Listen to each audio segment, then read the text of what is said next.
कृष्ण। ओम नमो भगवते वासुदेवाय नमः। कहा विष्णु ने तुलसी वो पद पाओगी, संग संग तुम हमारे पूजी जाओगी।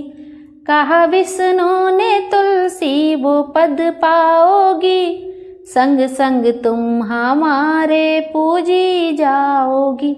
बोलिए तुलसी महारानी की जय, विष्णु भगवान की जय। आइए आज के वीडियो में हम कार्तिक मास कृष्ण पक्ष में पड़ने वाली एकादशी रमा एकादशी की व्रत कथा का श्रवण करेंगे। रमा एकादशी का व्रत भगवान विष्णु और माता लक्ष्मी को समर्पित होता है।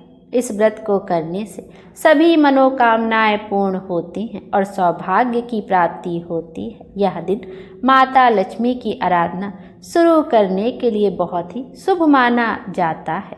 रमा एकादशी का व्रत दिवाली और धनतेरस से पहले पड़ता है और महालक्ष्मी जी की विशेष कृपा पाने का प्रतीक माना जाता है। आइए अब हम भी भगवान विष्णु और माता लक्ष्मी का ध्यान करते हुए रमा एकादशी की कथा का श्रवण करते हैं, परंतु उससे पहले हम भगवान की महिमा की कथा का श्रवण करेंगे। जब भगवान विष्णु मात्र एक छोटे से मंत्र और तुलसी दल से ही अपने भक्त के ऊपर प्रसन्न हो जाते हैं और उसे स्वयं दर्शन देने पृथ्वी पे आते हैं। इसी मनोहर कथा का श्रवण करेंगे और अपने जीवन को अमृतमय बनाएंगे। उसके उपरांत हम रमा एकादशी की व्रत कथा का श्रवण करेंगे और गोवस्त द्वादशी, जिसे नंदिनी जयंती या बछबारस भी कहा जाता है, उसकी भी कथा का आनंद लेंगे। आइए अब भगवान की इस मनोहर कथा का श्रवण करते हैं। बोलिए विष्णु भगवान की जय।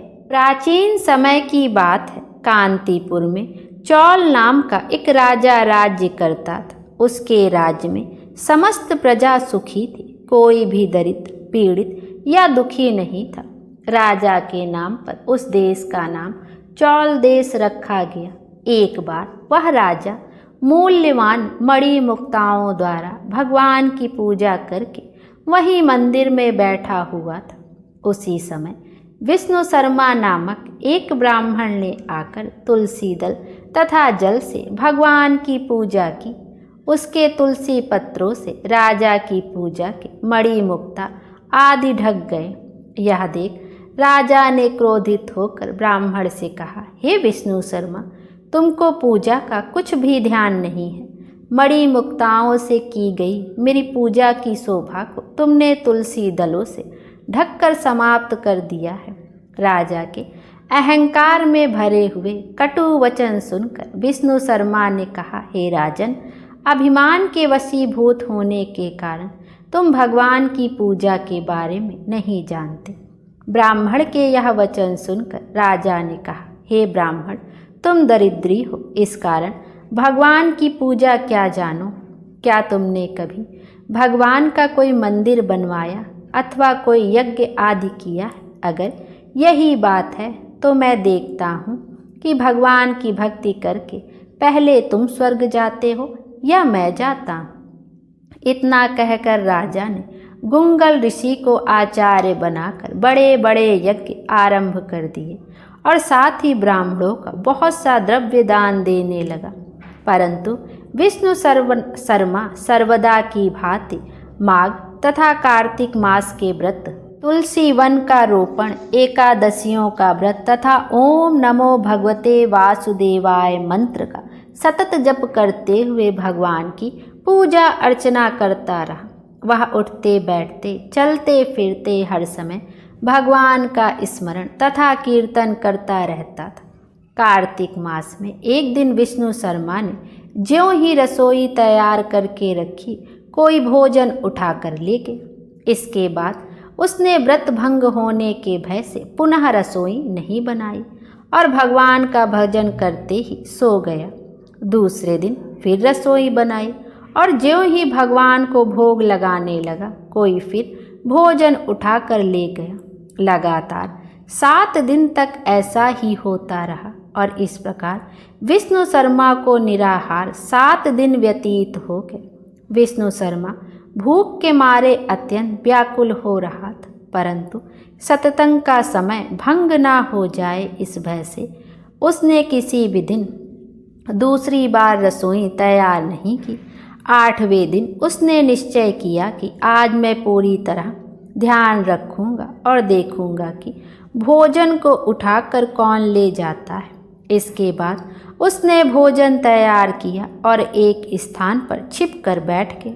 थोड़ी देर में उसने देखा कि अति दीनहीन और दुर्बल चांडाल, जिसके शरीर में केवल अस्थियां मात्र शेष थी, छिप कर आया और भोजन उठाकर ले चला। उसे देख विष्णु शर्मा का हृदय द्रवित हो उठा। विष्णु शर्मा ने उस चांडाल से कहा, भैया रूखा भोजन मत ले जाओ, मेरे पास थोड़ा सा घी है, वह भी लेते जाओ। ब्राह्मण के यह वचन सुनकर भयभीत हुआ वह चांडाल भागता हुआ ठोकर खाकर गिर गया। तभी विष्णु शर्मा भी उसके समीप पहुंच गया और एक वस्त्र से उस पर हवा करने लगा। थोड़ी देर बाद उस ब्राह्मण ने देखा कि उस चांडाल की जगह शंख, चक्र, गदा, पद्म तथा वनमालाधारी भगवान विष्णु स्वयं वहाँ लेटे हुए हैं। उसी समय विष्णु शर्मा ने भगवान के चरणों में गिरकर नमस्कार किया। तभी रुद्र आदि देवता भी वहाँ पर आ गए और ऋषि मुनि वेद मंत्रों से उनका पूजन करने लगे।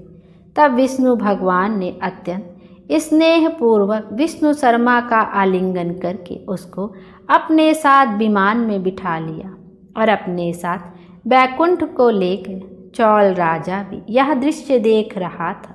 भगवान की विष्णु शर्मा पर यह कृपा देखकर राजा अत्यंत दुखी हुआ और उसने आचार्य गुंगल ऋषि को बुलाकर कहा, यह सब क्या हो रहा है, जिसके द्वेष के कारण मैंने इतने यज्ञ और दान पुण्य किए, वह बैकुंठ को जा रहा है और मैं यहीं पर उपेक्षित खड़ा हूँ। क्या मेरे यज्ञ और दान आदि सब निष्फल हो गए?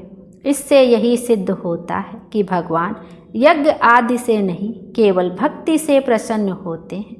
आजीवन ब्रह्मचारी रहने के कारण राजा के कोई संतान भी नहीं थी, अतएव अपना संपूर्ण राजपाट, धन संपत्ति आदि अपने भांजे को सौंपकर भगवान मुझे स्थिर भक्ति प्रदान करें, ऐसा कहते हुए राजा यज्ञ कुंड में कूद गया।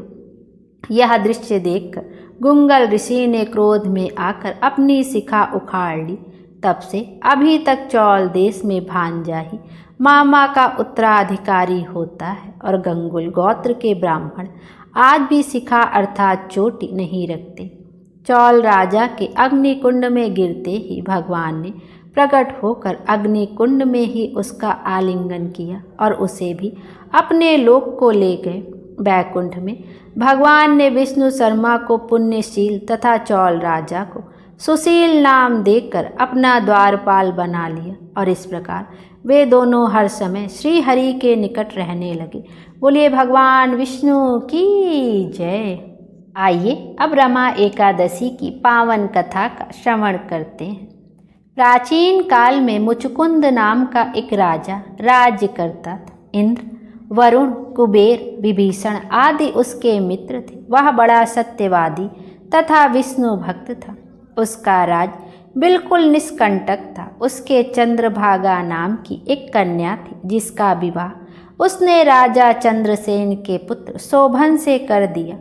वह राजा एकादशी का व्रत बड़े ही नियम से करता था और उसके राज्य में सभी कठोरता से इस नियम का पालन करते थे। एक बार की बात है कि शोभन अपनी ससुराल आया हुआ था। वह कार्तिक का महीना था। उसी माह में महापुण्यदायिनी रमा एकादशी आ गई। इस दिन सभी व्रत रखते थे।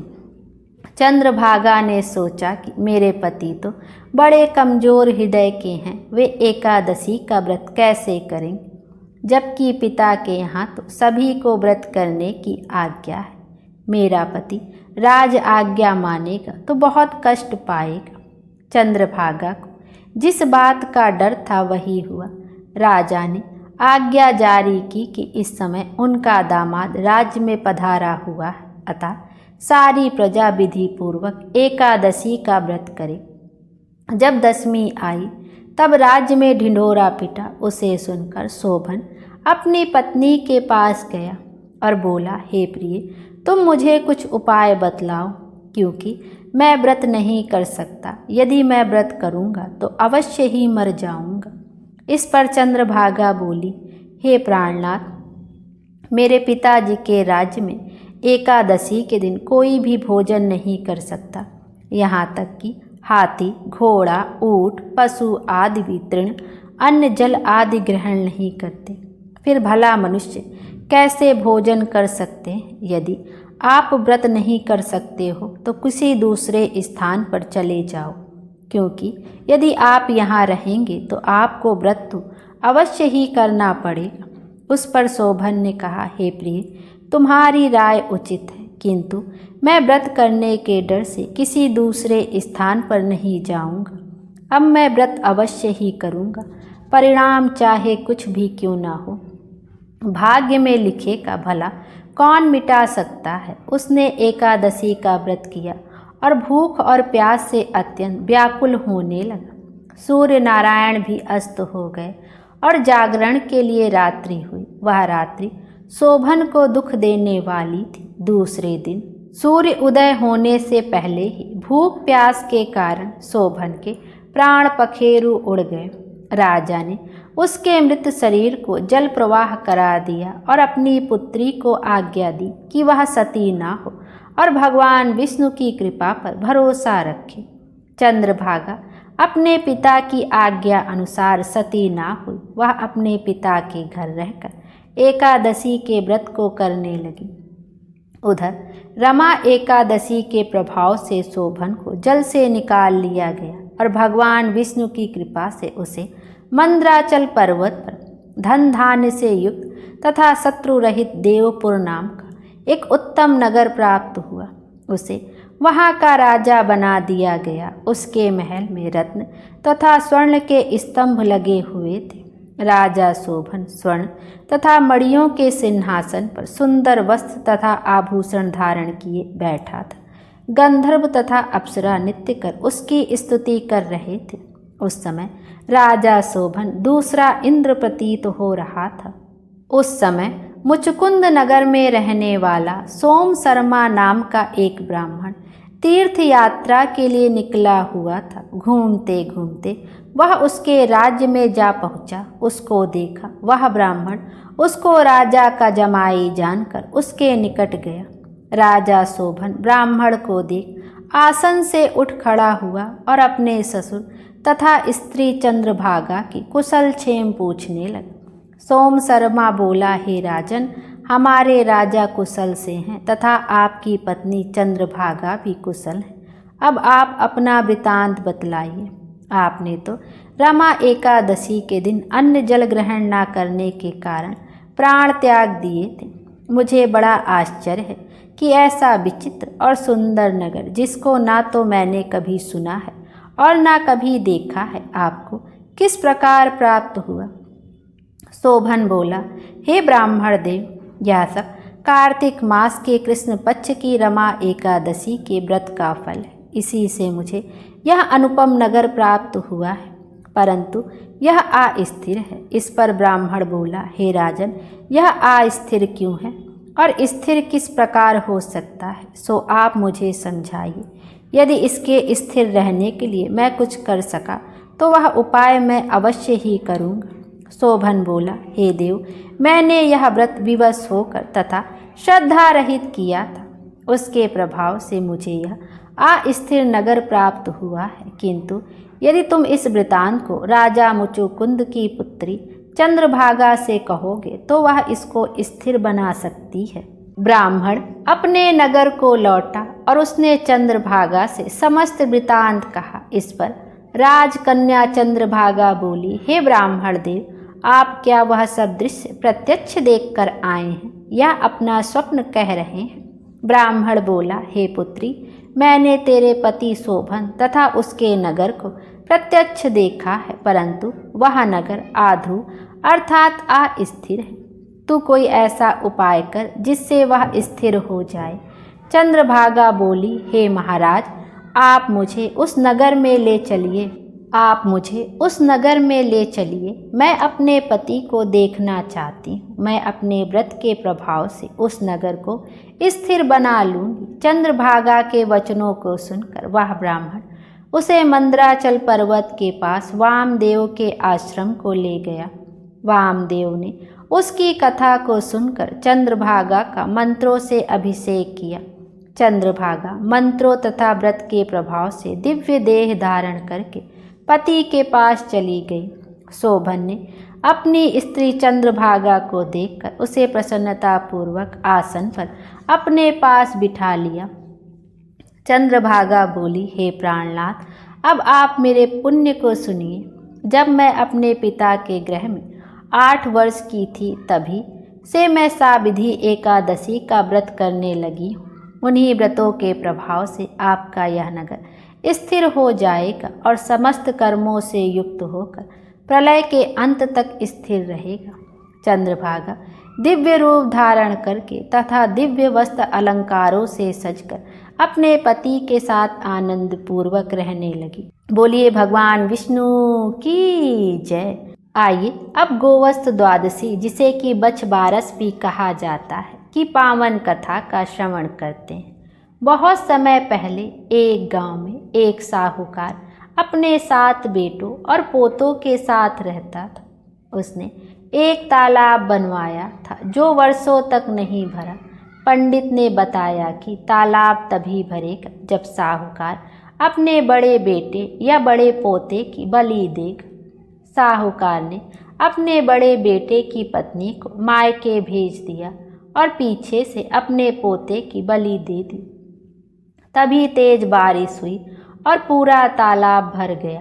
कुछ समय बाद बछबारस का दिन आया और साहूकार अपने परिवार सहित तालाब पूजने गया। घर जाते समय उसने दासी से कहा कि गेहूला पका लेना। वह गेहूला शब्द का अर्थ ना समझ सकी और गलती से बछड़ा, जिसका नाम गेहूला था, को ही पका दिया। जब साहूकार लौट कर आया तो उसने पूछा, बछड़ा कहाँ है? दासी ने कहा, आपके कहे अनुसार पका दिया। यह सुनकर साहूकार स्तब्ध रह गया। शाम को जब गाय लौटी तो वह अपने बछड़े को ढूंढने लगी और मिट्टी खोदने लगी। तभी चमत्कार हुआ। मिट्टी में से बछड़ा जीवित बाहर निकल आया। साहूकार और उसका परिवार यह देखकर भाव विभोर हो गए। उन्होंने गौ माता की पूजा की और संकल्प लिया कि अब हर वर्ष वे बछबारस का व्रत करेंगे। कहा जाता है कि इस व्रत से संतान की रक्षा होती है और घर में सुख समृद्धि आती है। इसी कारण इस दिन गेहूं, मूंग और चाकू का प्रयोग वर्जित माना जाता है। बोलिए विष्णु भगवान की जय। विष्णु भगवान हम सब की मनोकामना पूर्ण करें और हमारे जीवन को खुशियों से भर दें। Thank you.